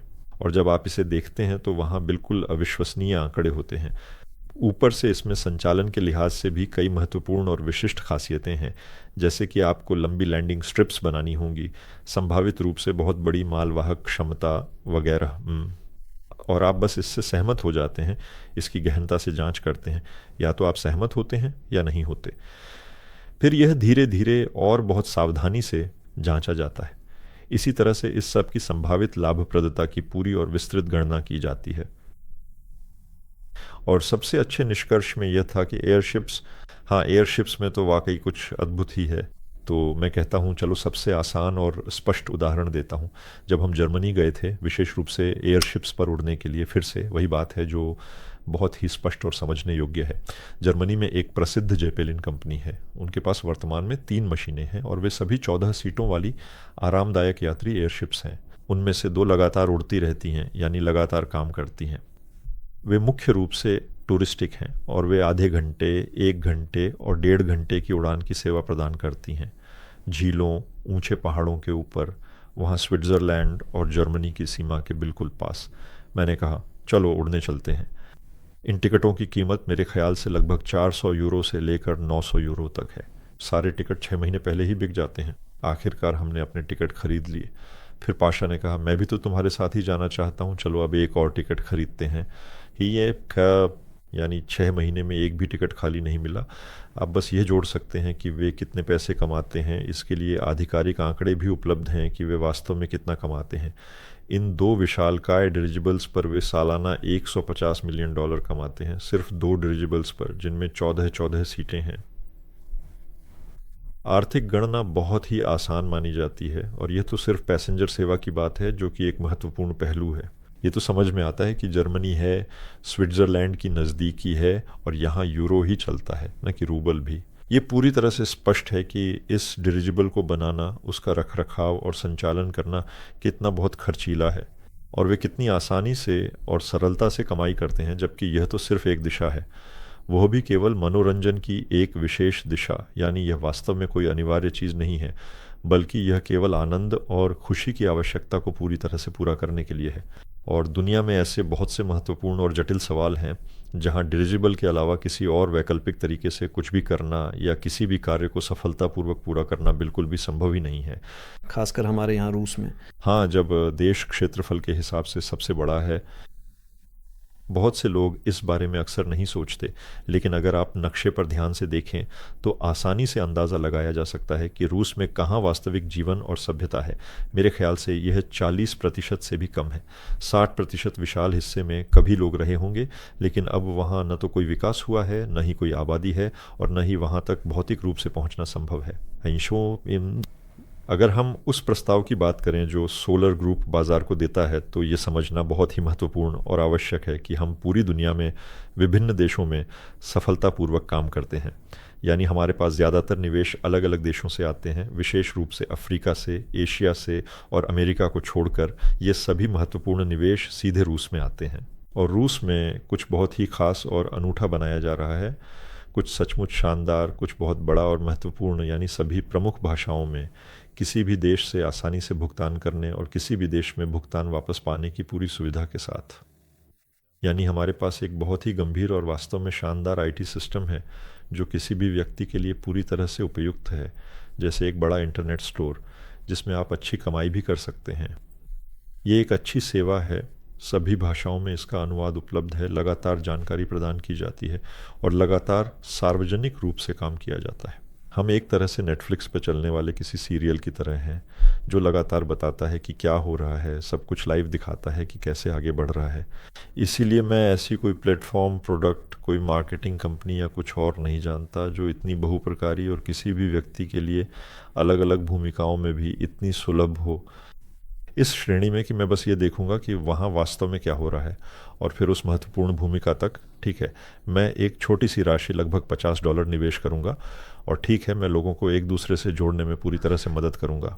हाँ, दूसरा, मैं एक सक्रिय समर्थक और एक उत्साही भागीदार बनूंगा जो इस पहल को आगे बढ़ाने में अपना पूरा योगदान देगा। और कुछ लोग तो वास्तव में हमारे साथ विभिन्न कंपनियों में आकर सक्रिय रूप से काम भी करते हैं, जिससे यह एक अत्यंत आधुनिक, सामाजिक रूप से समावेशी और आर्थिक रूप से सुदृढ़ वित्तीय प्रणाली बन जाती है। यानी हम सब मिलकर एक बड़ा काम करते हैं, पूरी तरह पारदर्शी तरीके से कोई भी आ सकता है, देख सकता है कि यह कैसे चलता है, जितना हो सके मदद कर सकता है, देख सकता है और इसी तरह आगे। और ये सब पूरी दुनिया में सभी भाषाओं में पूरी तकनीकी अवसंरचना के साथ किया जाता है। इंटरनेट पर वास्तव में बहुत सारे अलग अलग और विभिन्न प्रकार के प्रोजेक्ट्स हैं, और निश्चित रूप से, या यूं कहें कि अक्सर कई बार उनमें से काफ़ी सारे प्रोजेक्ट्स स्कैम का शिकार हुए हैं, और निश्चित ही कुछ हेटर्स की तरफ से भी ऐसे ही आरोप लगाए गए होंगे। आमतौर पर इससे कैसे सामना करना पड़ा है? हाँ, देखिए, ये सब बिल्कुल हुआ है और ये आज भी होता है, क्योंकि निवेश एक ऐसी चीज़ है जिसमें आपको तुरंत या भविष्य में भी पैसे कमाने की कोई निश्चित गारंटी नहीं होती है। और बहुत ही बारीक और सूक्ष्म फ़र्क है उस इंसान में जो वास्तव में कमाने की सच्ची नीयत से आया था, लेकिन दुर्भाग्यवश सफल नहीं हो पाया और अपने निवेशकों को अपेक्षित मुनाफा नहीं दिला पाया, और उस दूसरे इंसान में जिसने शुरू से ही जानबूझकर एक ऐसा प्रोजेक्ट बनाया जिसे वास्तव में कभी पूरा किया ही नहीं जा सकता था, और उसने निवेशकों के बहुमूल्य पैसे को बेवजह खर्च किया या सीधे तौर पर चुराया, और उसे पूरा करने का उसका कोई इरादा ही नहीं था। और इस स्थिति में भी निवेशकों को अंततः कुछ भी नहीं मिला। नतीजा दोनों ही मामलों में एक ही होता है, लेकिन इसमें एक बहुत ही महत्वपूर्ण और गहरी बारीकी है। हम 10 साल से भी ज़्यादा समय से काम कर रहे हैं। हमारी तुलना उनसे इतनी अधिक और गहराई से नहीं की गई, क्योंकि उस समय बहुत सारे नए प्रोजेक्ट्स लगातार आ रहे थे जो कुछ कुछ उसी तरह का काम कर रहे थे, और इसी प्रकार की विभिन्न चीज़ें लगातार सामने आ रही थीं। मुझे वास्तव में नहीं पता कि उनमें से किसका क्या अंतिम परिणाम हुआ, लेकिन यह निश्चित है कि ज़्यादातर लोगों का प्रयास कामयाब नहीं हुआ। एक चीज़ को दूसरी चीज़ से पूरी तरह से अलग पहचानना और समझना बहुत मुश्किल है। और जब ये ध्यान में रखते हैं कि समय सीमा लगातार बढ़ती जाती है, रकम भी बदलती रहती है, बहुत कुछ वास्तव में बदलता है, तो ये कहा जा सकता है कि आप भी बिल्कुल वैसे ही हैं। और ये बिल्कुल सामान्य बात है। असली मुद्दा नीयत का है। क्या हमारे और उसके साथ कुछ बन सकता है? बिल्कुल बन सकता है। जैसे किसी भी काम में असफलता भी हो सकती है। एक बार मैं एक बिजनेस एंजल से बात कर रहा था। उसने तय किया कि अब वह गंभीरता से और सोच समझ कर निवेश करेगा। वह कहता है, तो निवेश के लिए आखिर कहाँ जाया जाए? सबसे भरोसेमंद और सुरक्षित तो शायद रियल एस्टेट ही है ना? हाँ, सही है। और कहाँ सबसे बेहतरीन कानून है? शायद अमेरिका में ही। तो इसका मतलब है कि आपको निवेश करना है अमेरिका में, रियल एस्टेट में ही। ये एक बहुत ही अच्छा विकल्प है, और भी भरोसेमंद, सब कुछ रेगुलेटेड है। ये एक कंपनी है जो रियल एस्टेट और निवेश का काम करती है। तो यानी अमेरिका भी, रियल एस्टेट भी, और एक आधिकारिक कंपनी, बड़ा फंड। आखिरकार बहुत सारी वित्तीय गारंटियां मिलती हैं, लेकिन रिटर्न अक्सर कम हो जाता है। वह कहता है, मुझे तो बस अपना पैसा बचाना है, स्थिरता चाहिए। हाँ, उसने वहाँ निवेश कर दिया था। उसके पास पैसे नहीं थे। ये 2008 का समय था शायद, है ना? डाउनफॉल पर दांव लगाना। हाँ, मुझे ठीक से याद नहीं कि वह किस खास समय की बात कर रहा था, लेकिन वह कहता है, यही मेरी वास्तविक सोच है। मैं बस बचाना चाहता हूँ। अमेरिका, उसकी गारंटी, रियल एस्टेट, और इसके अलावा कुछ भी नहीं है। और यही मेरा लक्ष्य है। और तब से मैंने समझ लिया है कि मैं केवल वही निवेश करूंगा जहां मेरा मन पूरी तरह से संतुष्ट हो। अब मेरे लिए कोई और बाहरी मापदंड या कठोर नियम नहीं है, क्योंकि सबसे भरोसेमंद निवेश भी सारी गारंटियों के बावजूद भी नुकसान का कारण बन सकते हैं। और हमारे यहाँ हम अक्सर ये भ्रम पालते हैं कि हमारे पास जो कुछ भी है वह सब कुछ गारंटी के साथ सफल होगा। हमारे यहाँ स्पष्ट रूप से लिखा है कि ये एक वेंचर प्रोजेक्ट है, ये एक जोखिम भरा और चुनौतीपूर्ण प्रोजेक्ट है, ये एक स्टार्टअप है। ये वह जगह बिल्कुल भी नहीं है जहाँ आपने किसी चीज़ के बदले उधार दिया हो और 100% वापसी की गारंटी हो। और मैं खुद यह अच्छी तरह से समझता हूँ कि हो सकता है कि यह सफल ना हो, ठीक है, लेकिन मैं पूरी कोशिश करता हूँ कि यह सफल हो। हम सब कुछ सार्वजनिक रूप से करते हैं और इसी तरह आगे बढ़ते हैं। इसके अलावा हमारे यहाँ जो लोग किस्तों में निवेश करते हैं, वे लगातार देख रहे होते हैं कि क्या हो रहा है। वे कभी भी ये कह सकते हैं कि वहाँ कुछ गड़बड़ हो रही है और रुक सकते हैं। उन्हें इसे जारी रखने की कोई बाध्यता नहीं है। वे कह सकते हैं कि मैं आपको $1000 देने वाला था, लेकिन मैंने देखिए, मैंने आपको $50 दिए। देखा कि आप ठीक से व्यवहार नहीं कर रहे हैं, गति का पालन बिल्कुल भी नहीं कर रहे हैं, निवेश की मात्रा पर्याप्त नहीं है, तो मैं बिल्कुल भी नहीं चाहता। मैं उसी जोखिम तक ही सीमित रहूँगा जो मैंने पहले लिया था। इसलिए मुझे वास्तव में लगता है कि यह कहीं ज़्यादा ईमानदार है, यह कहीं ज़्यादा और भी पारदर्शी है। और वास्तव में निवेशक के लिए भी यह ज़्यादा फायदेमंद है, क्योंकि कंपनी अपनी ओर से उसे वे शर्तें तय करने की अनुमति देती है। ये स्पष्ट है कि हमारे पास ये सभी तंत्र मौजूद हैं, लेकिन बात बस इतनी है कि हम दुनिया के साथ अपने संबंधों में पूरी तरह ईमानदार हैं। हम एक उद्यम बनाते हैं जो संभावित रूप से बहुत पैसा कमा सकता है। हम ये करेंगे इन लोगों के साथ, इन समय सीमाओं में, इन बजटों के साथ। यहाँ और यहाँ भी सफल हो सकता है। वैसे आप किसी भी परियोजना के कार्यान्वयन के लिए समय सीमा को कैसे चुनते या निर्धारित करते हैं? फिर से, जब कोई व्यक्ति परियोजना का आरंभ करता होता है तो वे हमें यह बताते हैं। असल में वे शुरू से ही हमारे साथ एक सामूहिक निवेशक की तरह एक विस्तृत समझौता करते हैं। यानी वे हमें यह सब कुछ बताते हैं, दिखाते हैं और प्रस्तुत करते हैं। हम इसकी पूरी तरह से जांच करते हैं वगैरह। यह स्पष्ट है कि वास्तविकता अपने कुछ महत्वपूर्ण संशोधन लाती है। मुझे लगता है कि अब सभी ने इस बात को अच्छी तरह से समझ लिया है। फिर भी समय सीमाएं तय की जाती हैं और सभी उन्हें पूरा करने की कोशिश करते हैं। और अगर हम खास तौर पर नई पीढ़ी के एयरशिप परियोजना की बात करें, तो क्या पहले से ही कुछ प्रारंभिक समझौते हैं? ग्राहक कौन होंगे, इसे कहाँ बेचा जाएगा, या किन कंपनियों द्वारा इन उपकरणों की सेवाएं ली जाएंगी? हैं, लेकिन यह याद दिलाना ज़रूरी है कि हमें कंपनी बनाए हुए सिर्फ 1 साल हुआ है। यानी हमने शारीरिक रूप से बस घोषणा की थी कि एक कंपनी होगी जो इस काम में लगेगी।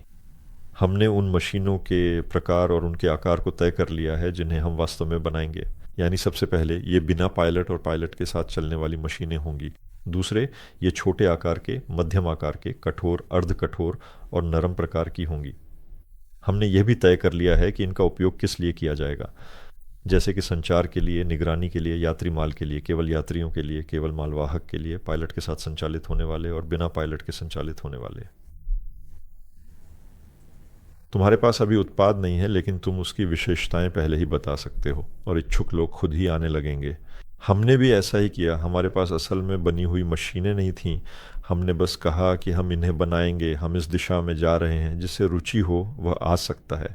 हमारे पास कंपनियां आने लगीं और वे स्पष्ट करने लगीं।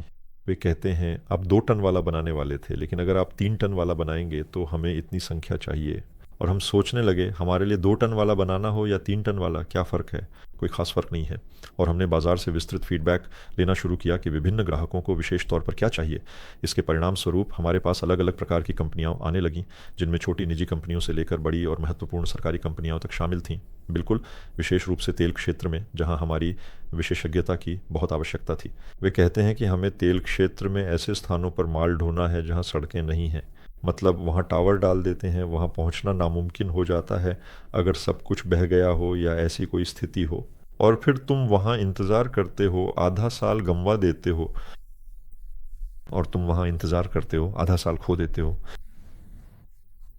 मान लीजिए आपको बहुत सारी इंफ्रास्ट्रक्चर लाइनों की निगरानी करनी है, जैसे कि लैब्स से लेकर अगर हम तेल कंपनियों की बात करें तो उनके परिचालन क्षेत्रों तक। निजी कंपनियों के लिए ये लॉजिस्टिक्स होते हैं, खासकर एयरशिप्स, क्योंकि वे उत्पादन स्थल से लेकर उपयोग स्थल तक बिना किसी ट्रांसशिपमेंट के डिलीवरी कर सकते हैं। हाँ, ये बहुत ही महत्वपूर्ण और आवश्यक है। वे उन दुर्गम स्थानों पर भी आसानी से जा सकते हैं जहाँ सामान्य सड़कें उपलब्ध नहीं हैं, जहाँ किसी भी प्रकार की विशेष अनुमति या पूर्व अनुमोदन की ज़रूरत नहीं होती। और पूरी दुनिया के विभिन्न कोनों से, अलग अलग देशों से, रूस जैसे देशों से भी हमारे पास इस तरह के ठोस और महत्वपूर्ण प्रस्ताव आने लगे हैं। मैंने किसी से कहा कि सब कुछ तब शुरू हुआ जब हमने नोवा 01 दिखाया, तभी से हमारे पास विज्ञापन के ऑर्डर आने लगे। और चलिए हम इन पर विज्ञापन भी लगाएंगे और साथ ही छोटी छोटी पार्सल्स भी डिलीवर करेंगे। तेल कंपनियों से हमें कुछ ठोस ऑर्डर मिले हैं। हम निश्चित रूप से उनके साथ इस पर काम कर रहे हैं और अगले साल मैं पूरे विश्वास के साथ कह रहा हूँ, आप देखेंगे लोगों में एक बड़ी हलचल मच जाएगी, टीवी पर महत्वपूर्ण चर्चाएं शुरू हो जाएंगी। यह सब ग्राहक की गहरी रुचि के तहत और इसी तरह से है। ये एक कदम, फिर एक और कदम, फिर एक और महत्वपूर्ण कदम, और फिर यह सब धीरे धीरे उबाल मारने लगता है। इसलिए हाँ, ऑर्डर हैं, फिर भी ये समझना ज़रूरी है कि ऑर्डर का मतलब ये नहीं है कि हमने वह गाड़ी पहले ही दे दी है, बल्कि इसका मतलब है कि हमारे पास आकर कहा गया है कि हमें ऐसी ऐसी गाड़ियाँ चाहिए, तो हम उन्हें बनाते हैं और फिर वे सभी गाड़ियाँ खरीद ली जाती हैं। मैं व्यक्तिगत रूप से समझता हूँ कि आज के समय में और क्राउड इन्वेस्टिंग में भी गारंटी के बारे में बात करना कुछ हद तक छलावा होगा, लेकिन फिर भी क्या कंपनियां अपनी ओर से प्रतिभागियों, साझेदारों, निवेशकों के लिए कोई गारंटी प्रदान करती हैं? यही तरीका है जिससे हम सब कुछ औपचारिक रूप से करते हैं, यानी हम उस राशि को फिक्स करते हैं जो हम आपको इस अनुबंध के तहत देते हैं। ये सब कुछ आईटी सिस्टम में और आपके पास कागजी रूप में भी दर्ज होता है। गारंटी ये है कि हम एक बेहतरीन उत्पाद बनाते हैं जिसकी बाज़ार में मांग है और जो विशेषताओं से युक्त है। मैं इस पर ज़्यादा ध्यान दूंगा क्योंकि एक मज़ेदार किस्सा है। एक व्यापारी अपने वकील के पास आता है और कहता है, सुनो, मेरी एक डील होने वाली है, उन्होंने दस्तावेज़ तैयार किए हैं, ज़रा देखो कहीं वे धोखा देने की कोशिश तो नहीं कर रहे हैं। वकील कहता है, सुनो, जहाँ वे धोखा देने की कोशिश कर रहे हैं वहाँ दस्तावेज़ बिल्कुल सही होते हैं। अगर कोई व्यक्ति धोखा देने की ठान ले तो ऐसे में कौन से महत्वपूर्ण दस्तावेज उसकी मदद करेंगे? मान लो तुमने अपने सारे पैसे बैंक में जमा किए और फिर अचानक बैंक बंद हो गया। तुम्हारे पास सरकारी गारंटी भी है, लेकिन अगर यह सब कुछ जानबूझकर और सोची समझी साजिश के तहत हुआ हो तो फिर क्या किया जा सकता है? और हम तो शुरू से ही कहते हैं कि हम एक वेंचर प्रोजेक्ट हैं, हो सकता है हमारा काम न बने, लेकिन देखिए हम कैसे काम करते हैं, देखिए हमारी टीम कौन है, आइए इन लोगों से मिलिए और बात कीजिए। मैं तो लोगों की नीयत पर, उनकी सच्ची मंशा पर, टीम की क्षमता पर, उनकी कार्यकुशलता और समर्पण पर, सामान्य समझदारी पर जो कि हर स्थिति में आवश्यक है, और ख़ुद उस विचार पर गहराई से ध्यान दूंगा कि हम वास्तव में क्या कर रहे हैं और इसे किस महत्वपूर्ण उद्देश्य के लिए कर रहे हैं।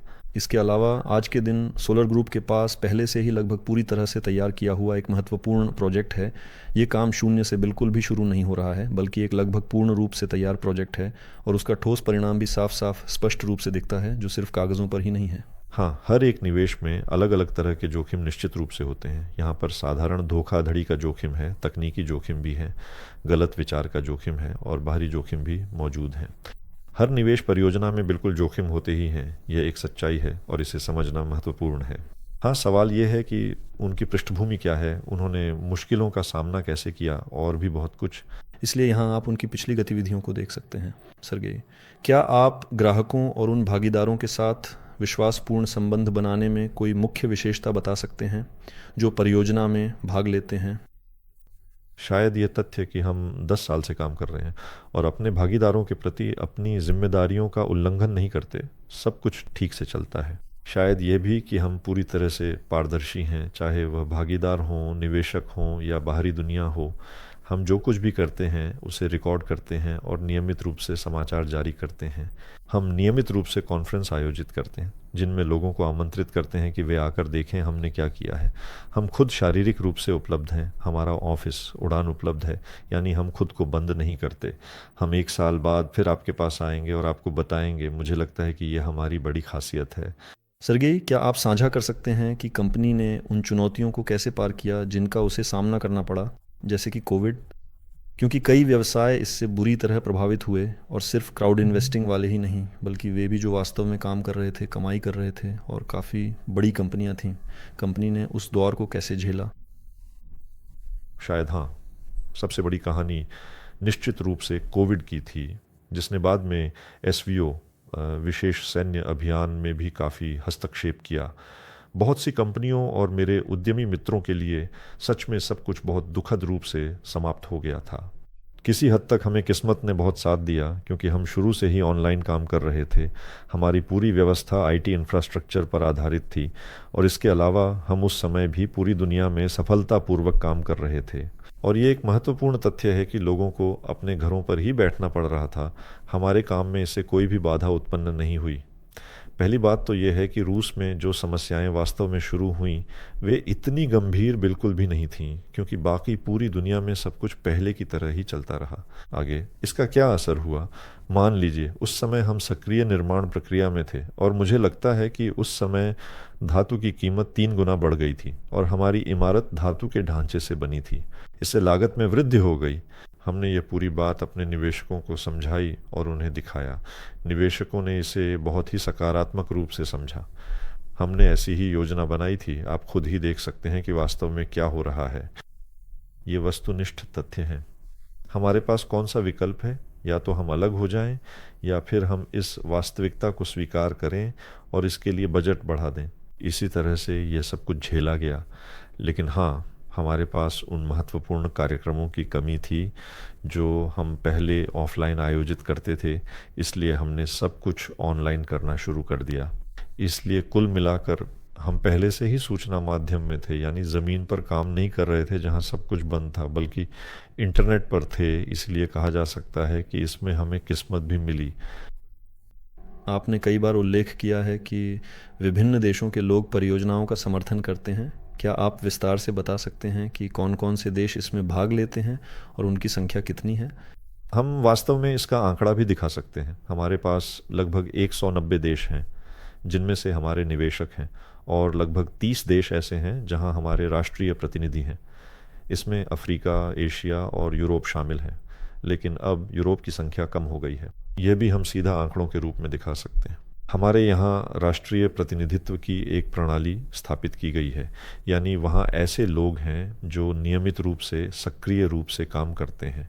सवाल ये है कि वे लोग वहाँ कैसे आए? किसी समय ये मेरे लिए भी एक बड़ा सवाल था। हमारी वेबसाइट रूसी में थी, लेकिन धनराशि के हिसाब से हमारे लिए दूसरा सबसे बड़ा देश वियतनाम बन गया। मुझे लगता है मैं समय पर पहुँच जाऊँगा। आप कहाँ जा रहे हैं? ऐसा लगता है लोग बस तकनीकों के बारे में खोजते हैं, हमारे साइट्स का अनुवाद करते हैं। हमारा विकास कैसे हुआ? हमने रूस में ही वास्तव में शुरुआत की थी, काम करना शुरू किया। फिर एक दिन मैंने देखा कि किसी देश में पैसे आना शुरू हो गए, निवेशक दिखाई देने लगे, उनकी संख्या बढ़ती गई, बढ़ती गई और बढ़ती गई। तो स्वाभाविक रूप से हम उस देश में जाते हैं और वेबसाइट को उन भाषाओं में अनुवाद करते हैं। वहीं के उन्हीं लोगों में से जिन्होंने खुद हमें ढूंढा, किसी एक को प्रतिनिधि नियुक्त करते हैं और वह सक्रिय रूप से काम करना शुरू कर देता है।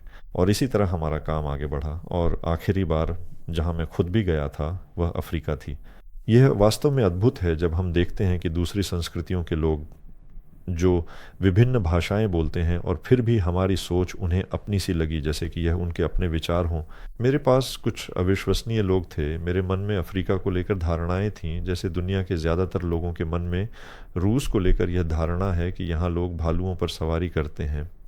मैं सोचता था कि अफ्रीका सुरक्षित नहीं है, कि अफ्रीका यूरोपीय देशों को भी हैरान कर देगा, और दक्षिण अफ्रीका तो अविश्वसनीय है। इसी तरह विचार भी पहले किसी न किसी तरह से, जैसे किसी पेड़ का छोटा सा बीज कहीं दूर उड़कर चला जाता है, वहाँ वह धीरे धीरे अंकुरित होता है और फिर हम उसे वहाँ बड़े ध्यान से सींचना शुरू कर देते हैं। वो संभाटी।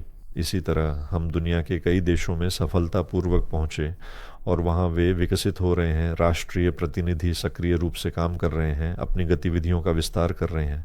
हम लैटिन अमेरिका, यूरोप, एशिया और ऑस्ट्रेलिया में भी काम कर रहे हैं। बस अभी ऑस्ट्रेलिया में नहीं हैं, क्योंकि वहाँ उस समय रूस को बिल्कुल पसंद नहीं किया जाता था। वैसे तुम्हें व्यक्तिगत रूप से क्या लगता है, आखिरकार आपको इतनी बड़ी संख्या में अलग अलग देशों के लोगों को एकजुट करने की क्या चीज़ सक्षम बनाती है ताकि वे एक बड़े लक्ष्य के लिए एकजुट हो सकें? मुझे लगता है कि लोगों को एकजुट करने की यही सार्वभौमिकता है। ये जानो, कुछ ऐसी सहज और स्वाभाविक बातें होती हैं कि अकेले तुम कमज़ोर हो, लेकिन साथ में तुम निश्चित रूप से ज़्यादा मजबूत हो जाते हो। मैं कहता हूँ कि एकजुटता का विचार ही बहुत शानदार और प्रेरणादायक है। दूसरा, हम किस बात पर एकजुट हो रहे हैं?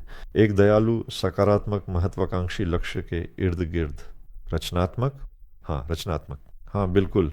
इसमें पैसा कमाने का भी एक महत्वपूर्ण हिस्सा है, और कुल मिलाकर यह वास्तव में अद्भुत है। मैं किसी ऐसी चीज़ के इर्द गिर्द एकजुट होना चाहता हूँ जो मुझे गरीब बना दे। बकवास। हाँ, किसी ऐसी चीज़ के इर्द गिर्द एकजुट होना जो तुम्हें लाभ पहुंचा सकती है। हाँ, लेकिन जो लाभ दे सकती है वही अपने आप में बहुत दिलचस्प है। यानी इससे अविश्वसनीय आनंद मिलता है कि तुम किसी चीज़ को प्रभावित कर सकते हो किसी स्तर पर। ये दुनिया की सबसे बेहतरीन चीज़ बन सकती है और तुम पूरी ज़िंदगी। मैंने इसमें अपना योगदान दिया है, यानी हाँ। और मुझे लगता है कि एकजुटता के विचार की सार्वभौमिकता और वह चमक जिसके इर्द गिर्द लोग एकजुट होते हैं, वह बस सार्वभौमिक है। ये अफ्रीका, एशिया, यूरोप, रूस और किसी भी चीज़ के लिए उत्पादों और विचारों में भी लागू होती है। और ख़ास बात यह है, जैसा कि तुमने कहा, लोग खुद ही इसे ढूंढ लेते हैं और खुद ही इस आंदोलन में शामिल हो जाते हैं। हाँ हाँ हाँ, 100%। यानी ऐसा बिल्कुल भी नहीं है कि हम आए, केंद्रीय चैनलों पर विज्ञापन दिए, कोई वहाँ आया, बल्कि लोग हमें दूसरी भाषाओं में भी ढूंढ लेते हैं। वैसे एक और महत्वपूर्ण बात जो मैं कहना चाहता हूँ, जब मैं विभिन्न कॉन्फ्रेंसों में जाता हूँ तो मैं साफ साफ देखता हूँ कि ये सच में सोवियत इंजीनियरों की छवि है, सोवियत डेवलपर्स की छवि है पूरी दुनिया में। यानी जब तुम कहते हो कि तुम रूस से हो, या तुम रूस से आए हो, या प्रोजेक्ट रूस का है, तो प्रतिक्रियाएं बहुत अलग अलग होती हैं। पहली बार मुझे वियतनामी लोगों की प्रतिक्रिया ने वास्तव में बेहद चकित कर दिया। यानी वियतनाम रूस के लोगों को, सोवियत संघ को बहुत अधिक पसंद करता है, कम से कम उसके कुछ हिस्से तो ज़रूर। मुद्दा ये है कि इंजीनियरिंग के नज़रिए से ये एक बहुत ही महत्वपूर्ण पहलू है। जब रूस नहीं बल्कि सोवियत संघ था, उसने अपने तकनीकी ज्ञान और विशेषज्ञता के साथ कई देशों की बहुत मदद की थी, विशेषकर उनके बुनियादी ढांचे और औद्योगिक विकास में। और रूस के सोवियत इंजीनियर, सोवियत तकनीकी इतिहास की छवि लोगों के मन में बहुत गहरी है। ये दूसरी बात मैंने अफ्रीका में देखी। यानी अफ्रीका में भी रूसी लोगों के प्रति बहुत अच्छा, गर्मजोशी भरा और सकारात्मक रवैया है, और रूसी इंजीनियरों के प्रति तो और भी ज़्यादा सम्मान है। वे उन्हें बहुत मानते हैं, वे बहुत ही ज़्यादा प्रशंसा करते हैं और उनकी विशेषज्ञता को महत्व देते हैं। ये वास्तव में देशों के बीच वर्षों की गहरी, अटूट प्रतिष्ठा और निरंतर दीर्घकालिक सहयोग का एक सीधा, स्पष्ट और अत्यंत महत्वपूर्ण नतीजा है। क्या आप अपने व्यक्तिगत निवेश अनुभव को साझा कर सकते हैं, शायद उन उत्पादों या उपकरणों के बारे में जिन्हें आप खुद इस्तेमाल करते हैं? मैं निवेश से बहुत करीब से जुड़ा हूँ। मैं काफ़ी समय से निवेश कर रहा हूँ। यह स्पष्ट है कि मैं अपने सभी प्रोजेक्ट्स में निवेशक हूँ। जहाँ भी मैं निवेश आकर्षित करता हूँ, वहाँ निश्चित रूप से मैं खुद भी निवेशक हूँ। इसके अलावा निवेश का एक बहुत ही साधारण नियम यह है कि सभी अंडे एक ही टोकरी में कभी नहीं रखने चाहिए। हमारे पास एक छोटा सा प्रोजेक्ट है और बिल्कुल उसी तरह से निवेश भी हैं। यह एक सामान्य और क्लासिक निवेश कहानी है। मेरे पास एक बहुत ही अनुभवी निवेश सलाहकार है। मेरे पास कई तरह के महत्वपूर्ण उपकरण हैं जिनका मैं उपयोग करता हूँ। ये अलग अलग देशों की विभिन्न कंपनियां हैं, ब्रोकरेज खाते हैं और शेयर हैं। ये अलग अलग समयावधि, अलग अलग रिटर्न और अलग अलग गारंटी के साथ विभिन्न वित्तीय उपकरणों का एक बिल्कुल सामान्य सेट है। लेकिन फिर भी इसमें मेरा ज़्यादा समय या ध्यान बिल्कुल भी नहीं लगता। मेरे पास एक ऐसा व्यक्ति है जो इन सब का बहुत अच्छे से ध्यान रखता है। कुछ बुनियादी नियम क्या हैं? हाँ हाँ हाँ हाँ। आय का एक महत्वपूर्ण हिस्सा जोखिम के अनुसार, क्या यह सही है? हाँ हाँ हाँ, इसमें कुछ भी असाधारण नहीं है। सरगेई, आपको व्यक्तिगत रूप से इस व्यवसाय में काम करने, सुबह उठने के लिए क्या प्रेरित करता है? आपको कुल मिलाकर क्या आगे बढ़ाता है? अरे, और क्या ही करना चाहिए एक आदमी को जब वह अपनी पूरी ताकत और क्षमता में हो। सच कहूँ तो मुझे खुद भी ठीक से नहीं पता। यह एक बेहद खूबसूरत और संतोषजनक काम है जिसे मैं बहुत पसंद करता हूँ। कुछ ऐसे लोग हैं जिनके प्रति मेरी बहुत बड़ी और महत्वपूर्ण जिम्मेदारी है। ये एक गहरी समझ है कि मेरे प्यारे बच्चे हैं, एक परिवार है जिसका मुझे पालन पोषण करना है, और जीवन में कुछ महत्वपूर्ण और सार्थक करना अत्यंत आवश्यक है। कुछ ऐसा जो वास्तव में शानदार हो, कुछ बहुत बड़ा और प्रभावशाली हो।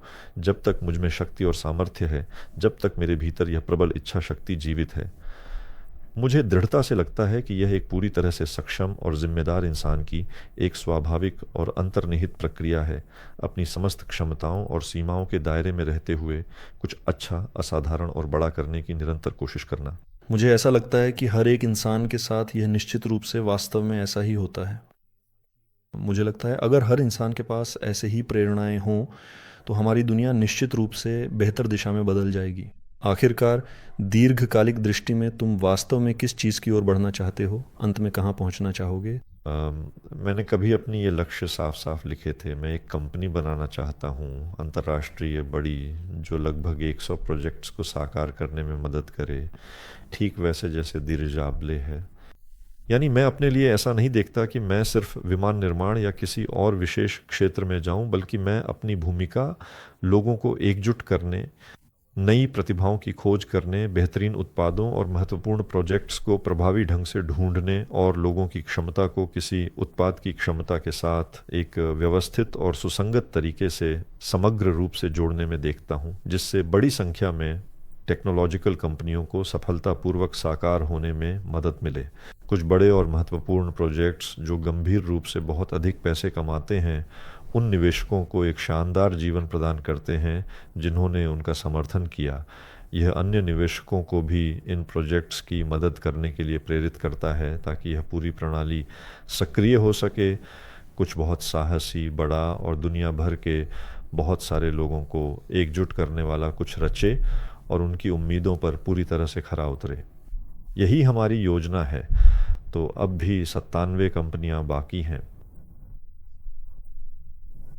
क्या मौजूदा और वर्तमान प्रोजेक्ट्स के अलावा हमारी इस धरती पर ऐसे कोई विशेष क्षेत्र हैं जिनमें आपको सबसे अधिक संभावनाएं और आगे के विकास की दृष्टि से सबसे ज़्यादा उम्मीद नज़र आती है? देखिए, मैंने इस सवाल का जवाब यहाँ पॉडकास्ट में भी पहले ही दिया था। ये 100% आर्टिफिशियल इंटेलिजेंस है, ये बिल्कुल पक्का है। सवाल ये है कि फ़िलहाल मैं पूरी तरह से समझ नहीं पा रहा कि इसमें कैसे हाथ डालूं। मैंने इसमें अभी तक गहराई से नहीं उतरा हूँ क्योंकि मैंने पहले से ही अपना मौजूदा कार्यक्षेत्र चुन लिया है और अगले कुछ साल तो निश्चित रूप से इसी को समर्पित करूँगा। लेकिन आर्टिफिशियल इंटेलिजेंस एक ऐसी अद्भुत तकनीक है, जैसे बिजली का आना, आर्टिफिशियल इंटेलिजेंस का आना इस पूरी दुनिया को पूरी तरह से बदल देगा मेरी राय में, वह भी एक बेहतर और सकारात्मक दिशा में।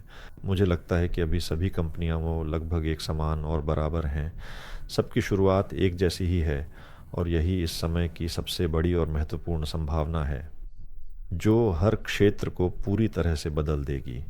ये हर क्षेत्र को पूरी तरह से बदल देगी, बिल्कुल हर एक उद्योग और हर एक पहलू को। इस पर बात करते रहो तो भी इसकी गहराई और व्यापकता कभी ख़त्म नहीं होगी। बस इसमें प्रवेश की दहलीज में भी किसी अत्यंत गंभीर और महत्वपूर्ण चीज़ में, और अनुभवी विशेषज्ञ और इस क्षेत्र के बड़े बड़े खिलाड़ी इसमें सक्रिय रूप से खेल रहे हैं और अपना योगदान दे रहे हैं। लेकिन यही तो सबसे शानदार बात है। सरगेई, आप उन संभावित या नए निवेशकों और साझेदारों को क्या महत्वपूर्ण सलाह देना चाहेंगे जो अभी अभी हमारे प्लेटफॉर्म से परिचित हो रहे हैं, हमारी सामग्री पढ़ना शुरू कर रहे हैं और कंपनी की गतिविधियों में धीरे धीरे शामिल हो रहे हैं? मैं तो यही सलाह दूंगा कि हमारी कंपनी से जुड़ी हर एक चीज़ को बहुत ही गहराई से और विस्तृत रूप से समझें। सिर्फ सतही तौर पर जानकारी प्राप्त न करें, बल्कि वास्तव में हर पहलू को पूरी तरह से गहराई से और समझदारी के साथ जानें। सभी महत्वपूर्ण विवरणों पर ध्यान दें और तभी कोई भी महत्वपूर्ण और सोच समझकर निर्णय लें, क्योंकि पिछले 10 वर्षों में इतना कुछ बनाया गया है कि इसे जल्दी से समझना या जानना संभव नहीं है। यही शायद सबसे मुख्य बात है कि इस पूरे मामले को गंभीरता और सोच समझ के साथ लें, क्योंकि यह एक बड़ा घटनाक्रम है, एक बड़ा आंदोलन है, और अगर इसे गलत समझा जाए तो आप उन संभावनाओं से वंचित हो सकते हैं जो आपके सामने खुल रही हैं। सरगेई, अगर आपको सिर्फ एक ही वाक्य में या किसी एक मुख्य विचार के जरिए उस पूरे बिजनेस या गतिविधि की मूल भावना और उसके पीछे के उद्देश्य को विस्तार से बताने का मौका मिले जिसे आपने इतनी मेहनत से शुरू किया है, तो वह क्या होगी? शायद इसका सबसे सटीक जवाब यही है कि एकजुट होकर हम सभी वास्तव में बहुत अधिक ताकतवर और प्रभावशाली हैं। हाँ, शायद इससे बेहतर और अधिक स्पष्ट रूप से कुछ भी कहा ही नहीं जा सकता है। ये बिल्कुल सही है। इसी के साथ हम समाप्त करते हैं। मैं तुम्हारा एक बार फिर हार्दिक धन्यवाद करता हूँ कि तुमने अपना बहुमूल्य समय निकाला और हमारे पास इतनी दूर चलकर आए। मुझे पूरी आशा है कि हमारी फिर से बहुत जल्द मुलाकात होगी। कृपया उन्हें पास वाले कमरे में बुला लेना। तुम्हारा बहुत बहुत धन्यवाद। दोस्तों, आप सभी का धन्यवाद कि आपने हमारा एपिसोड देखा। ज़रूर कमेंट करें, अपनी प्रतिक्रियाएं दें, सवाल पूछें, लिखिए कि और किन विषयों पर बातचीत की जा सकती है, और शायद हम अगली कड़ियों में फिर मिलेंगे।